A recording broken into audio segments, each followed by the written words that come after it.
take it from this is Esther 4, because this is when the Jews had been, there was a certain conspiracy. This conspiracy was hacked in such a way that it was such a devastation that was waiting to happen. And in this, of course, the queen herself was Esther, her uncle was Mordecai, and Mordecai did not actually access the precincts of the palace because he was, he was actually in mourning because things had just taken a different dimension, and it was just a matter of time because the decree had been made, and things were just waiting to happen on a certain day.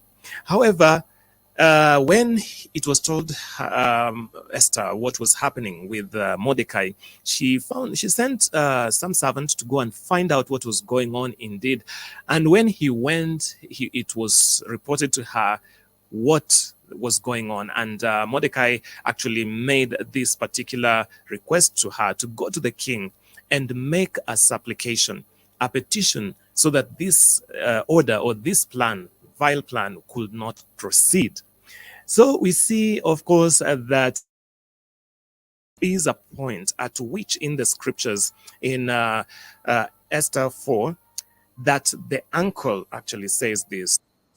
Then Mordecai commanded to commanded to answer Esther, think not with thyself that thou shalt escape in the king's house more than all the Jews. For if thou altogether holdest thy peace at this time, then shall their enlargement and deliverance arise to the Jews from another place. Yeah, think about that statement. But thou and thy father's house shall be destroyed.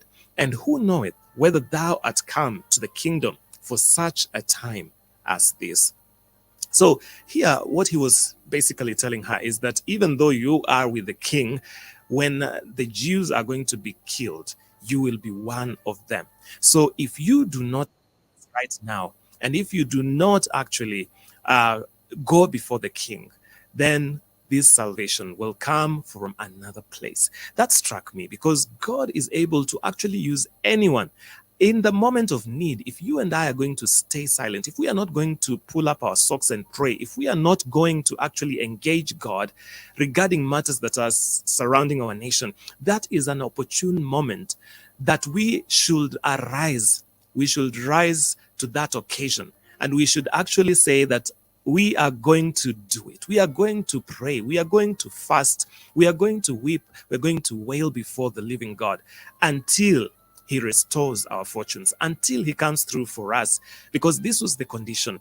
And we see also that Esther got challenged. She actually woke up and did something about it. She went and faced the king.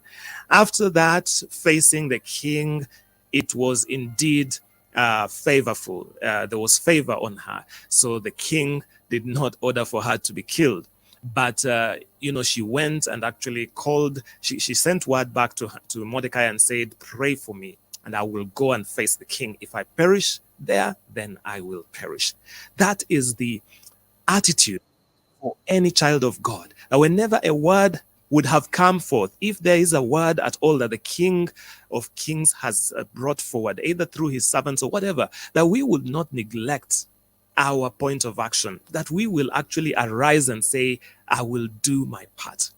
Therefore, today, I don't know who this word is for. I don't know whether you find yourself in similar circumstances. I don't know whether you are actually in that moment of waiting and you're not too sure, but the word of the Lord has come forward. Will you accept this challenge? That is the word of the Lord.